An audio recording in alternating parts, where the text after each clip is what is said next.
Kelli. There's Jason.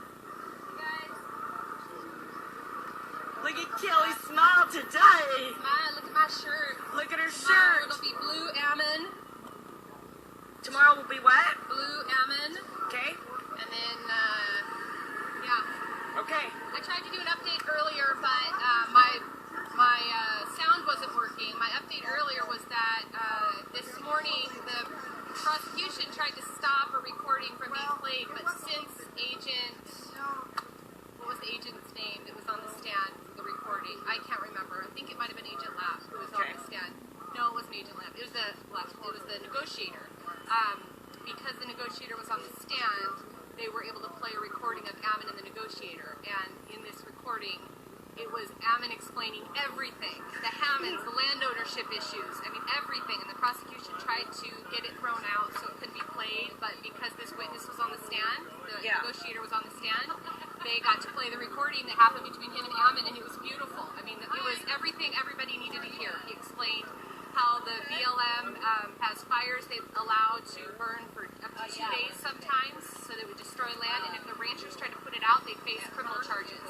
They couldn't put out fires that were coming in, endangering their own farms. He got to talk about the floods, how they messed with the water table somewhere and caused a whole area to flood and drove out a ton of ranchers because of it. And then, of course, as soon as they were gone, they fixed the water issue or the dam, and it dried up the land, and then they had like 30 new ranches. So all this is being played, and the jurors are being able to hear all about the Hammonds and everything that happened. So that was a really great thing this morning to hear, because all I've been saying all along is that Ammon and Ryan need to be able to get before this jury and speak the way they did at the refuge, and we'll be good as gold. Nice. So that was good to hear. So it looks like things are becoming a little more positive. Things are becoming more clear, definitely, as you hear the witnesses take the stand saying that they weren't afraid and that it was a peaceful environment. In this negotiation call, the negotiator asked Ammon why he was there and how many people have come and why they won't leave, and he made it very clear we can't leave until the Constitution is restored. If we leave, the people will just be put back in chains. And the people want us to stay. He said there had been about 1,000 visitors at that point at the refuge, and they were hearing story after story of abuse, and he's just getting to openly say all this on this recording, and it was really great.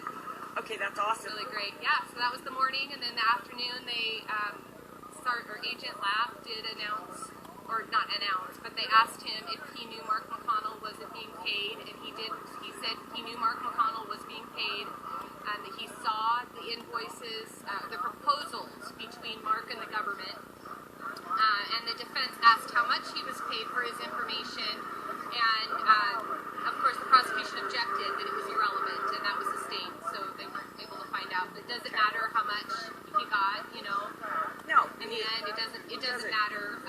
He sold out to the devil. Yeah, Agent Lapp said that there were multiple informants staying at the refuge in Burns, traveling to and from Burns.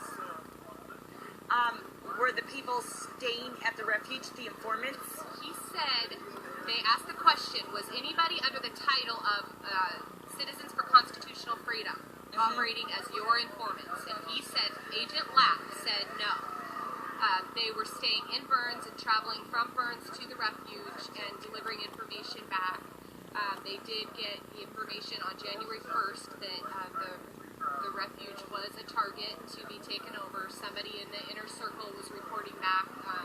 I don't remember if he said there was 2 or 4 people reporting back to his agents that the refuge was a target. So they knew January 1st.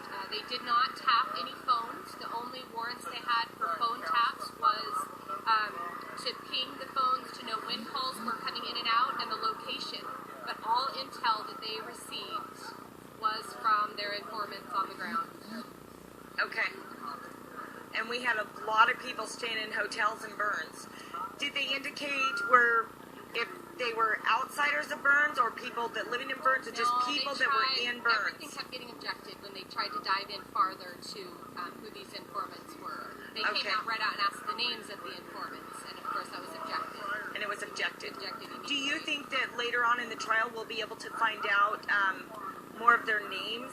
I think probably not at this point. That's what I'm saying. Maybe, unless there's a specific testimony after that they need to use. I think that we're probably going to have to settle on knowing it was Mark McConnell and probably and others that sold out.